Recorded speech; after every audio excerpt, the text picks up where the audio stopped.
So this is a World of Custom Zombies map called Pistol Only Island Defense.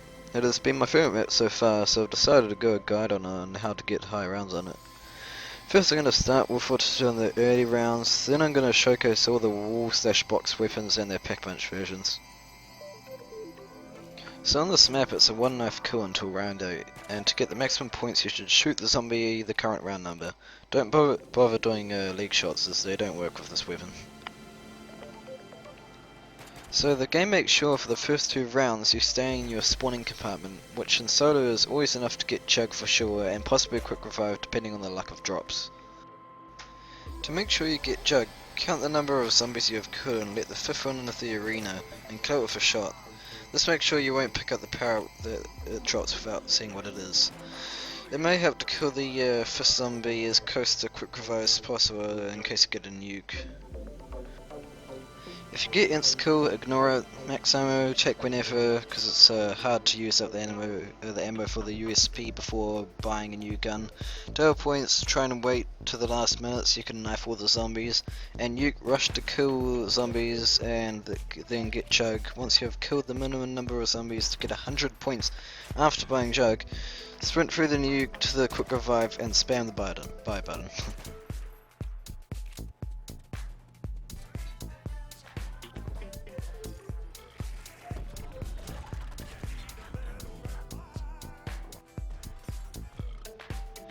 So after you end round 2, you will be teleported to a random compartment or on the ground, and it may choose the one you're already on. The one annoying thing is how it teleports you at the end of a round, because if it did it at the start of a new round, you would have time to pick up a perk or pick up a drop after you killed the last zombie. So normally at round 6 I'll find you often have to only knife, no shooting, so that you don't get overrun. To also help not get swarmed, try and get close and knife them as there's a quicker cooldown. Even though it'll probably mean getting hit more, trust me, it's worth it. So through the compartments you should be trying to get all the stuff in them, but you often can't get them both in one round, so Jug is before quick revive, pack punch is before dead shot depending on the weapon, PhD is more valuable if you have an area effect weapon, but speed collars if you don't, box before mucook. At round 8 you need to buy a decent weapon. Don't try box for one, just get a war gun unless you've already got a good one from the box. From there, the game is quite simple. Keep boxing, but always keep one safety weapon until you get the really good guns, which I'll show near the end of the showcase, and the best high round shoji. So the USB match pack punch becomes the ticker, and unfortunately I don't have good gameplay of this, just the low rounds where I'm trying to point whore. But it's alright. Like, it has a really big clip for its fire rate, and you won't have to reload at a bad time much, but that's it really. And the last time I used it, I only got to round 10 with it, so it's not that good. War gun's better. The Desert Eagle hole punch is the highest damaging war gun. It one-shots until round 17 and pack punch becomes Art Cork Bulldozer. And that one-shots until round 19, but there is one weird downside. It has a long knife cooldown. Don't know if it's a glitch or something to make it more even with the other Deagles. The regular Desert Eagle pack punch turns into just the Arctic Hawk. To make up for doing less damage than the hole puncher, it has a bigger clip, 12 instead of 10, but both have 7 on pack punch. And the regular Desert Eagle has more ammo in reserve. But more damage is much better though. Also, both Deagles have a much better reload time than the rest of the war guns. Now the Desert Eagle Tactical is not a war gun, but I need to compare it with the other ones. I'm not certain about its damage, but it does do less damage than the hole puncher, but it has a bigger kit than the others, 9 non-pack punched and 14 pack punch. I think it's the coolest looking Deagle.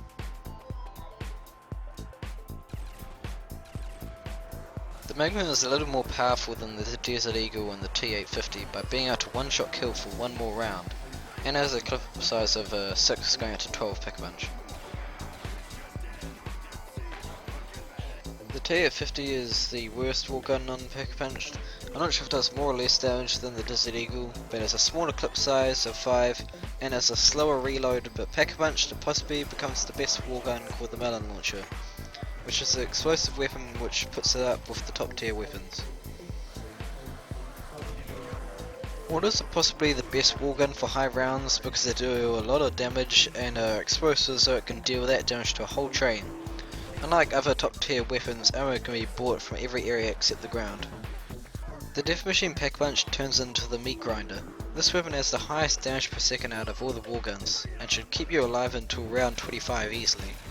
You buy it at the gift of firepower on the ground area, but since it costs 7,500 points, sometimes it's not the best choice for a roll for the top tier weapons. It also instantly reloads and has no animation for it, and has about 1,000 ammo total. The Remington Pack Punch becomes the Sassy Sally, and basically this weapon is like the Magnum, but weaker, and I think an even slower reload time.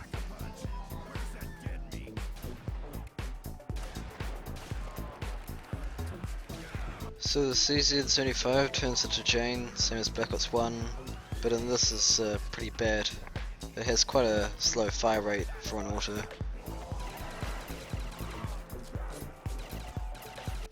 This gun's a burst fire, and it's good for points, but kinda weak, and the Pack Punch version isn't much better.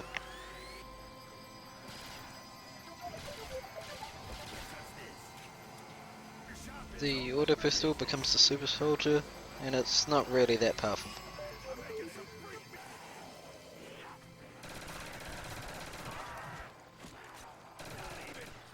The B23R is burst and becomes auto pack punched, and it isn't that powerful either.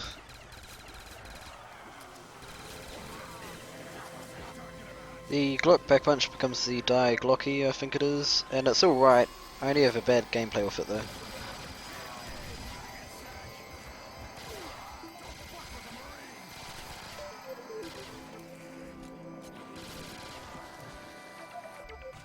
The P226 pack punch becomes the P115, and well, it's alright, but I really like its firing zone. The MP9 pack punch becomes the Monster Mac, and I thought this was SMG. What's it doing on this map? But it's got pretty good damage per second, but the damn flash covers the screen.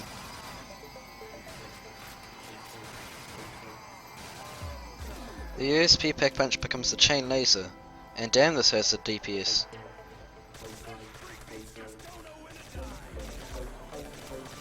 The Mauser is the same as it is in Origins, and it has pretty good damage, but it doesn't have the area of effect, so it's not that great.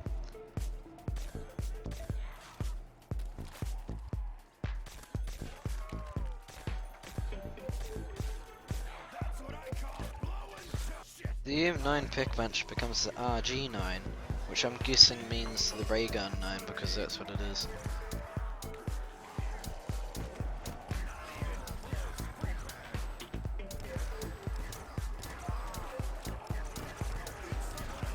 Ready? Should I pick a punch? Yeah, I should pick a punch this now. Why not? I just heard you say, wow, I got double points. Okay, what was this weapon again? I forgot. Oh, it's just a oh, it's that ray gun like one, yeah. That's a pretty good weapon. Wait, I've got this, so maybe I use this. No. Okay, so it's down to... The SA 1911 turns into the BA 1911, which is in the top guns because it's explosive, and that means that you can take out the whole train with a couple shots. But out of these weapons, this one's the worst because it's the least damage, but it does have more ammo to make up for that. The Colt turns into the Maximum Mustang, same as the SA 1911, but it has more damage and less ammo, which is better.